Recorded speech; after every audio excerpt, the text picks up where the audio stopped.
You've probably felt it before, in a quiet forest at the edge of sleep, or in the eyes of someone you love deeply. A presence, a mystery, something unspeakably vast but intimate. For most of our lives, we've been told what that presence is. God, they said, a father, a man on a throne, a moral judge, an old story from an even older book.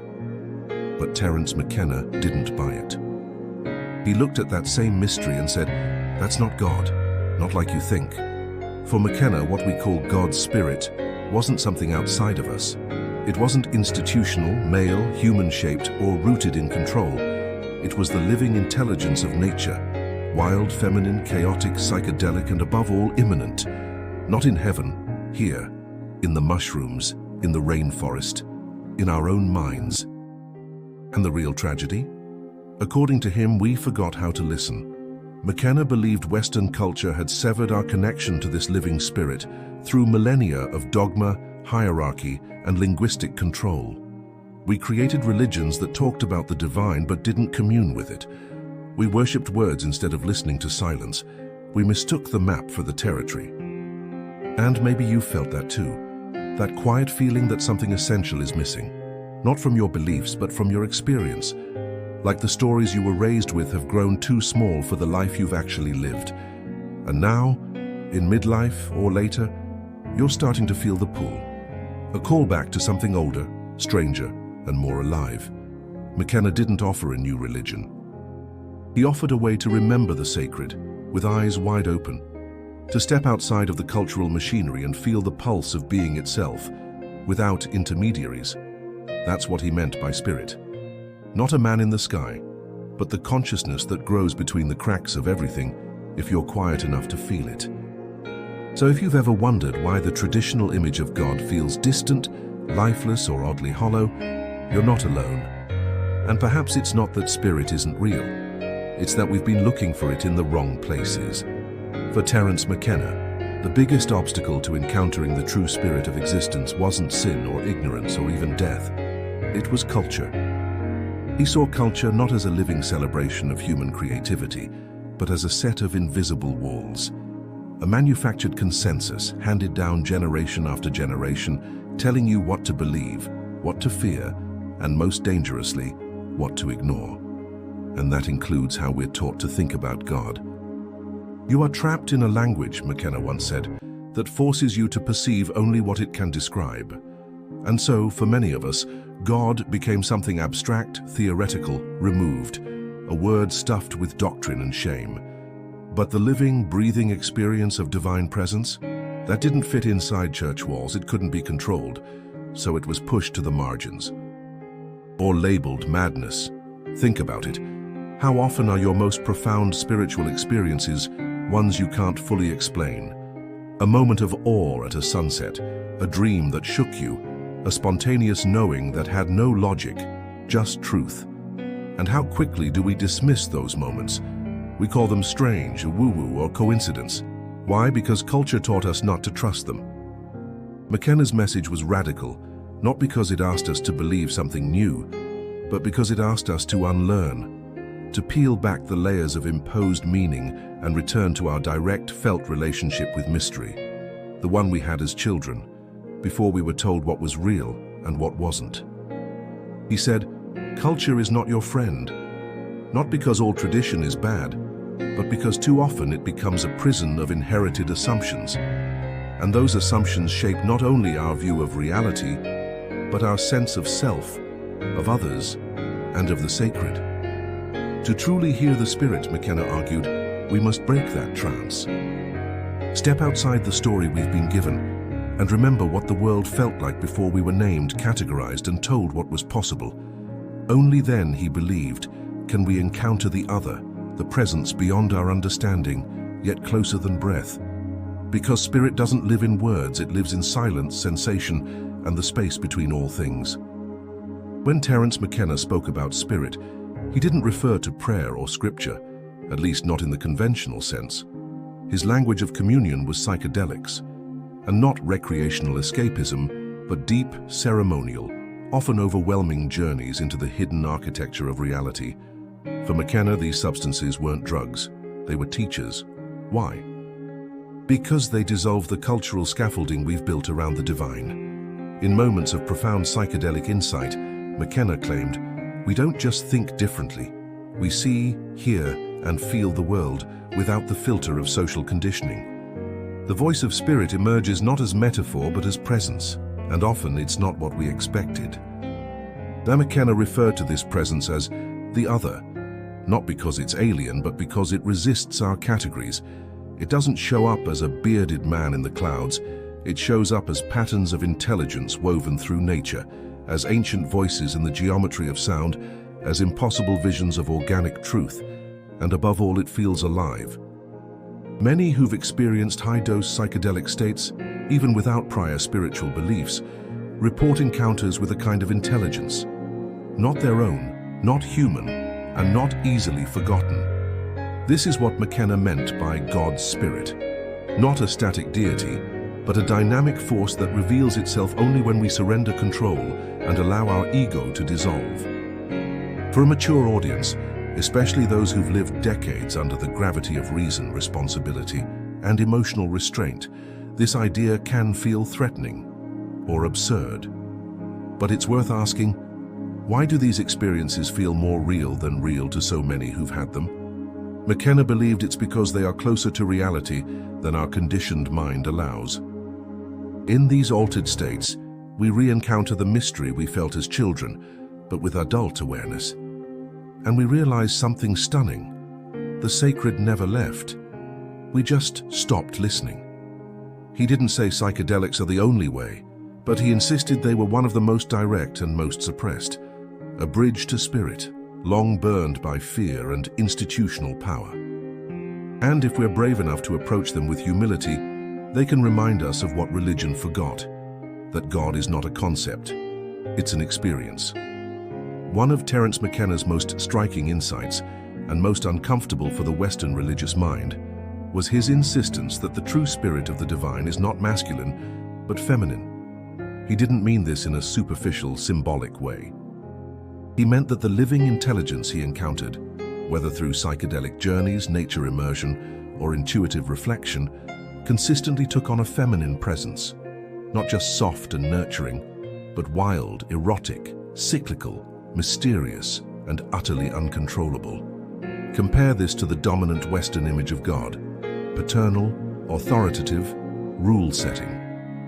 For centuries, spirit has been dressed in robes, seated on a throne and spoken of as he. McKenna called this a tragic reduction, not only of the divine, but of human consciousness itself. When we masculinize God exclusively, we sever ourselves from half of reality. We lose touch with the organic, the chaotic, the intuitive, the very things that make life feel alive. In contrast, McKenna often spoke of the mystery in the ground, a mothering presence he felt in the earth, the forest, and most potently, in the experience of psilocybin mushrooms. This spirit wasn't distant or abstract. It was intimate, sensual, sometimes terrifying in its depth, but always loving in a way that transcended moral judgment. To many midlife adults raised in strict religious systems, this is a paradigm-shattering idea. The sacred as feminine, as earthy, as sexual and strange and cyclical. Yet when we pause and reflect, doesn't that resonate with the rhythm of real life? Birth, decay, renewal, the changing seasons of the soul? McKenna believed that reuniting with this feminine divine was essential to both personal healing and planetary survival. Because the masculine spirit, left unbalanced, leads to control, hierarchy, and detachment from nature. But the feminine spirit calls us back into relationship with the earth, with each other, and with ourselves. This isn't about gender roles or theology. It's about recognizing the forgotten face of the sacred, the one that doesn't demand worship, but invites communion, the one that speaks in dreams, in roots, in tears, the one that was silenced not because it wasn't real, but because it couldn't be controlled. And maybe, just maybe, that's the very face of God we've been aching for all along. Terence McKenna once said, "The world is made of language, not as a metaphor, but quite literally. The way we speak, think, and label shapes the boundaries of our reality. And more often than not, it limits us, especially when it comes to spirit. From the moment we're born, we're surrounded by a grid of language, words passed down through generations, meant to explain, contain, and control. But language, McKenna argued, can just as easily conceal. When it comes to the divine, we use the same handful of words: God, soul, salvation, sin. But what do they really mean to us now? Do they evoke awe, mystery? Or are they just faded symbols, repeated without resonance? McKenna's critique was that language is not neutral. It's a technology of thought, and the language of Western culture has become deeply linear, reductionist, and rooted in control. We say, God is love, but what kind of love? We say, Spirit moves, but how? These phrases comfort, but they don't awaken. They flatten the ecstatic, unnameable complexity of the sacred into vague affirmations. And yet, many of us still feel something stirring beneath the surface. A wordless knowing, a dreamlike memory, an ache we can't quite articulate.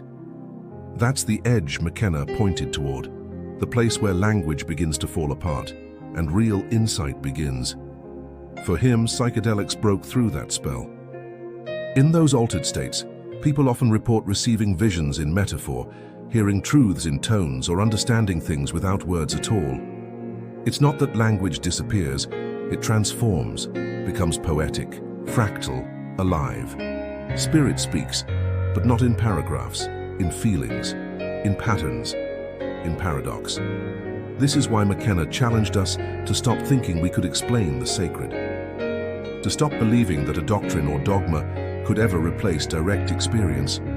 Because no matter how eloquent the preacher or philosopher, no word can hold what a single moment of divine presence can reveal. So maybe the task isn't to find the right words about God. Maybe it's to feel deeply enough to let the words fall away, to enter the silence beneath speech, and to listen to the spirit that has no name, but lives in you still. We spend much of our lives trying to control things, our careers, our families, our bodies, even our thoughts. And behind this drive for control lies a deeper, more hidden effort, the attempt to control the unknown. Terence McKenna saw this as one of the most tragic illusions of modern life, and one of the greatest barriers to encountering spirit. In McKenna's view, the divine is not something to be mastered, it's something to be surrendered to. But for people raised in Western culture, especially those of us who've lived decades under the weight of expectations, discipline, and performance, surrender can feel like failure. We're taught to equate letting go with weakness, and yet, McKenna insisted, it is only through letting go that the sacred reveals itself. In psychedelic states, he said, control dissolves. You're no longer steering the ship, and in that terrifying, beautiful moment, the moment when you realize you are not in charge, something else enters. A presence, a voice, a vision. And for many, it's the first time they've felt truly connected to something beyond themselves. McKenna argued that this experience has nothing to do with escapism. In fact, it's the opposite. It's a radical confrontation with reality as it is, unfiltered, untamed, and far more intelligent than we've been led to believe. And when you surrender to that, even briefly, you realize how much of your spiritual life was spent in performance, trying to appear good, faithful, or enlightened, rather than being fully present. For older adults, especially those who've spent decades holding things together, family, careers, identities, this idea hits hard. What if the deepest connection to spirit requires unraveling? What if the sacred isn't found in control, but in vulnerability? McKenna didn't romanticize chaos. He wasn't anti-discipline. But he believed that true insight comes not from managing the mystery, but from participating in it, with humility, with awe, with the willingness to be changed. Because ultimately, spirit is not a reward for good behavior. It's not something we earn. It's something we encounter when we finally admit what we don't know. And that's when the real conversation begins. As we age, time begins to change shape. It no longer stretches out infinitely. It folds in, speeds up, becomes intimate, And with that shift comes a quiet question many of us try to avoid. What happens when this all ends? Terence McKenna didn't offer comforting certainties. He didn't pretend to know exactly what lay beyond death. But he did suggest something that still feels radical, that death isn't an end, and time isn't what we think it is. In fact, our entire understanding of linear time, birth, life, death, may be a trick of perception, a cultural convenience, not a cosmic truth. McKenna spoke of time as a spiral, not a line, and death, not destruction, but a doorway.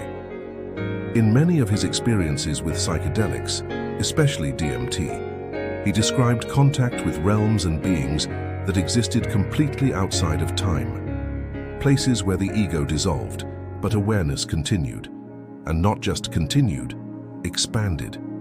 He believed consciousness is not confined to the brain, that what we call mind is more like a receiver, tuned to this frequency, this dimension.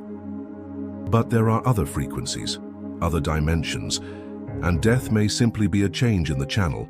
This perspective, especially for those in midlife or later, can be both unsettling and profoundly relieving, because if death isn't final, if it's just a transition into another form of awareness, then maybe our lives are not about accumulation or legacy or even survival. Maybe they're about learning how to let go, learning how to see more clearly, learning how to listen to spirit so that when the time comes, we recognize the voice that's calling us forward. McKenna didn't claim to have proof, but he believed that direct experience, whether through meditation, psychedelics, or deep introspection, offers glimpses into the truth behind the veil. Not as dogma, but as mystery. And in that mystery we begin to see death not as a punishment, but as part of the same sacred dance that gave us birth. Maybe God's Spirit doesn't speak in promises of heaven or hell. Maybe it whispers, "You are more than this body. You are part of something timeless, and you were never alone." If there's one thing Terence McKenna wanted us to remember, it's this: the sacred is not found by escaping the world, but by returning to it with new eyes. For centuries, many spiritual traditions taught that to get closer to God, we had to rise above nature, above the body, above instinct, but McKenna flipped that entirely. He believed the divine is most present in the immediacy of life, in the jungle, in the soil, in the laughter of children, and the curve of a leaf. Spirit to him was not out there. It was right here, buried in the complexity of the living world we so often overlook. And yet many of us live at a distance from nature.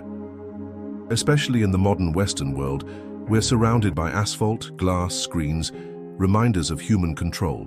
We walk through life insulated. Safe, yes, but also separated. From dirt, from animals, from cycles of decay and renewal, from the raw, messy beauty of reality. McKenna believed this disconnect was more than physical. It was spiritual starvation. Because nature isn't just scenery, it's intelligence. A wisdom older than language. A teacher that doesn't preach but shows, through pattern, rhythm, and form. He often said that the forest speaks if you know how to listen. That the earth isn't dead matter, but a communicating being. And when we humble ourselves enough to enter its space, not as conquerors but as kin, we begin to hear that voice, not in English, not in scripture, but in feeling, in intuition, in a sudden clarity that can't be explained, only known. For those in midlife or beyond, who may have spent decades in concrete boxes behind desks, chasing responsibilities, this return can feel like a homecoming. Not because it's new, but because it's what we forgot. That the sacred doesn't need to be found in some distant heaven. It lives in the bird outside your window, the scent of rain, the quiet presence of a tree. McKenna's message wasn't to abandon the world, but to re-enter it fully awake, to feel the divine not as doctrine but as dew on your skin, because spirit isn't elsewhere, it's here, waiting.